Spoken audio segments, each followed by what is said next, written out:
শর্মিষ্ঠা রেসিপিতে সবাইকে স্বাগত জানিয়ে আজকের আমি আপনাদের কাছে দেখুন চানা পনির বানিয়ে দেখাচ্ছি। আমি অনেকদিন ভিডিও দিইনি, আজকে ইচ্ছা হলো একটু চানা পনিরটা আমি কিভাবে করছি দেখানো। যাই হোক, দেখুন কড়াইতে আমি মোটামুটি রিফাইন তেল 3 চামচ দিয়েছি, দিয়ে এবারে পনিরটাকে ভেজে নিচ্ছি।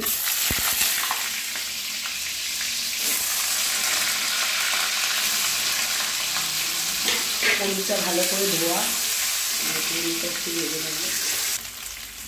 পনিরগুলো আমি আস্তে আস্তে তুলতে থাকি।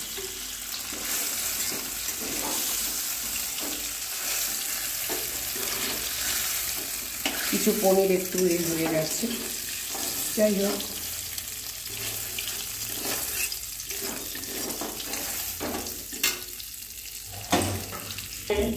আমার কাঠ লবঙ্গ এলাচ একটু দিলাম, একটু জিরে দিলাম, দুটো তেজপাতা দিলাম, একটু কাঁচা লঙ্কা শুকনো লঙ্কা দিলাম, কিছু ক্যাপসিকাম কাটা আছে দিলাম, দিয়ে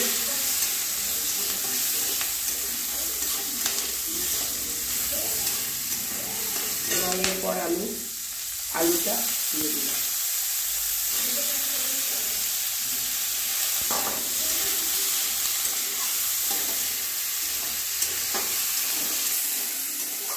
দেখুন বন্ধুরা, আমার এগুলো ফ্রাই হয়ে গেছে। আমি এবারে এতে দেখুন টমেটো কুচাটা, একটা বড় টমেটো দিয়েছি, এটা আমি দিয়ে দিলাম।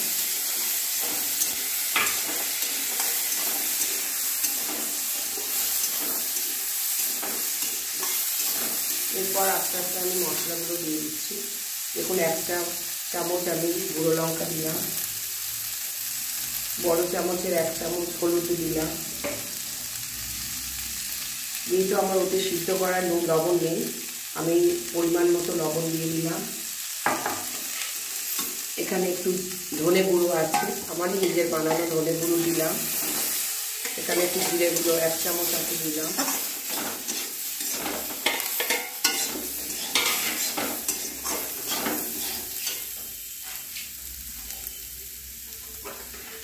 আর দেখুন আমার আদা এবং জিরে মোটামুটি, জিরে বলছি সরি, আদা কাঁচা লঙ্কা বাটা অল্প আছে, এই একটু দিয়ে মিক্স করছি।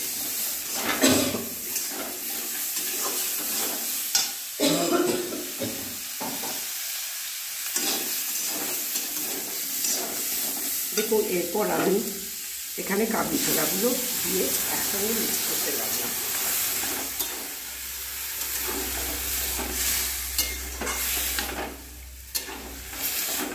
দেখুন এর মধ্যে কাবলি ছোলাটা দিয়ে মিক্স করব।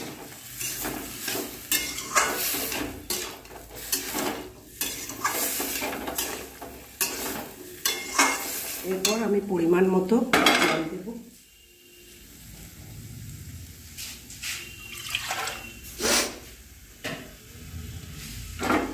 দেখুন পরিমাণ মতো জল দিচ্ছি।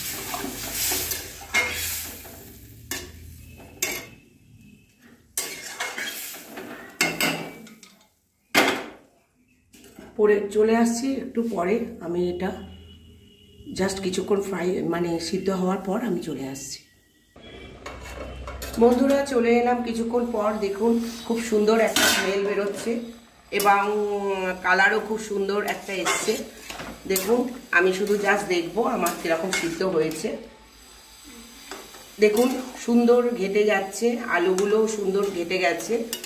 এবারে আমি আর খুব একটা ঝোল হয়নি, মাখো মাখো হয়েছে। এরপর আমি দেখুন পনিরগুলো আমি আস্তে আস্তে দিয়ে দেবো। আমি একটু বড় করে করেছি, কেননা পনিরগুলো বড় বড় করলে এক একজনের এক এক রকম পিস পড়বে, ভালো খেতে লাগবে। দেখুন মোটামুটি আমার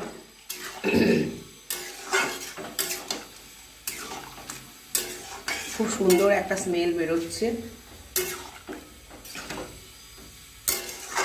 এরপর চলে আসছি আর একটু পরে, আর একটু পনিরটা দিয়ে আর একটু জাস্ট ফুটিয়ে আপনাদের কাছে চলে আসবো। বন্ধুরা চলে এসেছি 2 মিনিট পরে। দেখুন আমি কীরকম রং হচ্ছে এবং কত সুন্দর দেখুন ফুটছে, কালারটাও খুব সুন্দর এসছে। এরপর আমি দেখুন আমার একদম শেষের দিকে রান্না হয়ে গেছে। আমি এবারে এতে আমি এখানে ধনে পাতা ধোয়া রয়েছে, কোচা ধোয়া, এই ধনে পাতাটা এবারে দিয়ে দেবো। দেখুন বন্ধুরা আমার মোটামুটি রেডি, তরকারি প্রায় হয়ে সুন্দর একটা রং হয়েছে। এরপর আমি একদম লাস্ট আমার লাস্টের দিকে চলে এসছে আমার, এটা সুন্দর একটা কালার হয়েছে।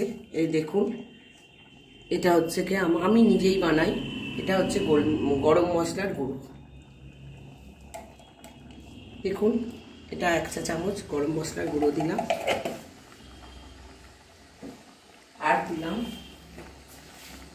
এটাও আমার জিরে আর লঙ্কা, শুকনো লঙ্কার গুঁড়ো, এগুলো আমি নিজেই বানিয়ে রাখি।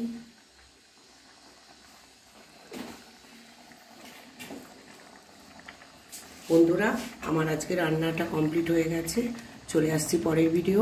ধন্যবাদ।